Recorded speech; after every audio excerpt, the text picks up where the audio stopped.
Hope you're well, and welcome to part 4 of the NRG. But before we start this episode, another big shout out to the Elliott Hotel, link somewhere there, as I'm on the rooftop on my final day in Gibraltar. Also, another big shout out to Asa and Hiss, link just about there, not on my face hopefully, which is doing remarkably well and keeps on growing and growing. 3 million views per month, a 28-day period, according to the analytics. And also the TikTok channel up here on Hubba Hubba, which is now at 1 million likes. So, collectively, excellent. So to part 4. As I stated, that we left, his name was Fuzz, for entertainment purposes only, in this story, on the beach.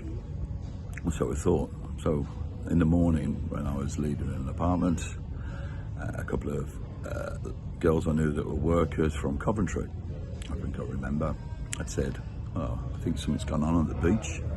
And this was early in the morning. I do apologise for the background noise. This is a working hotel. They weren't clear, but the police were there.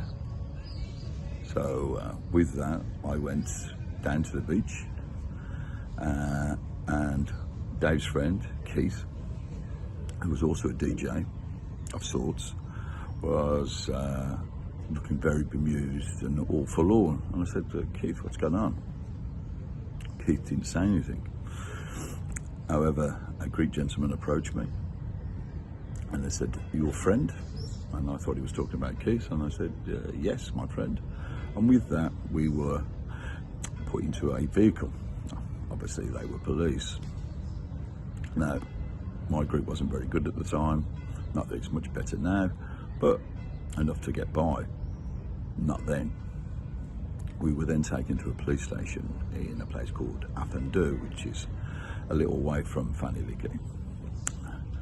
We were placed in a room, and there were other people already there waiting.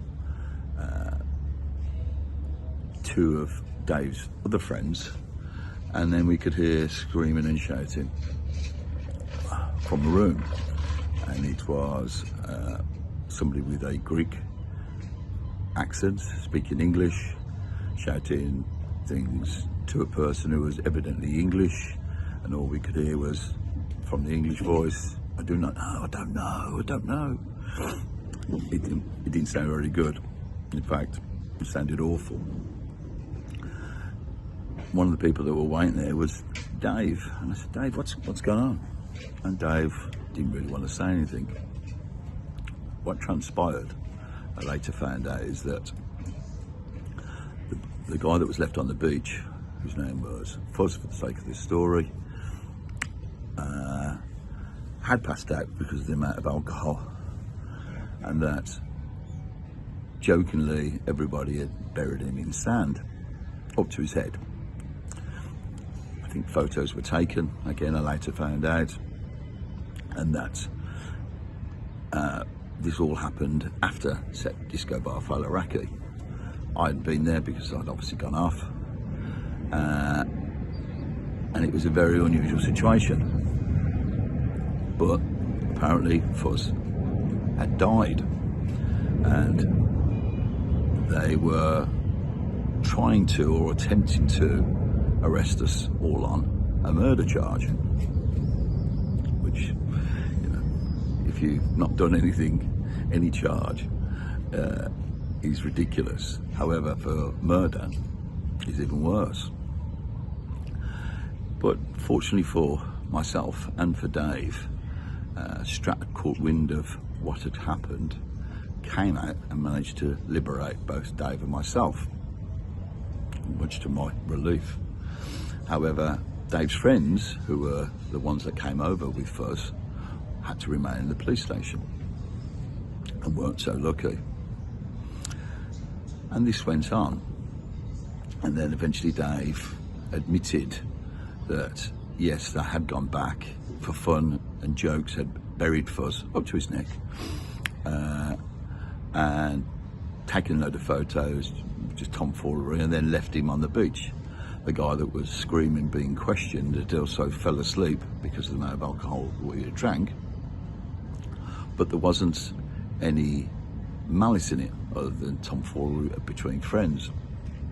However, the Greek authorities, I believe, didn't see it that way, because even though Fuzz had unfortunately passed away and it wasn't murder, I think there is a Greek law that says if you see somebody and don't assist, that is culpability and therefore chargeable.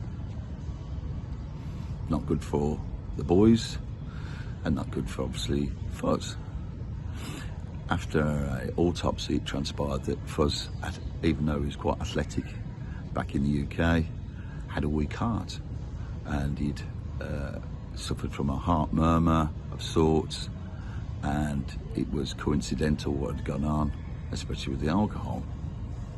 But this didn't help the lads who had been then locked up by the Greek authorities. For the week that they were there, right up to the very last moment, on some technicality, they, after paying some money, were let out and returned to the UK. A terrible holiday for them and a big eye-opener for us. So much so that we all decided that we were going to leave at some point in the near future.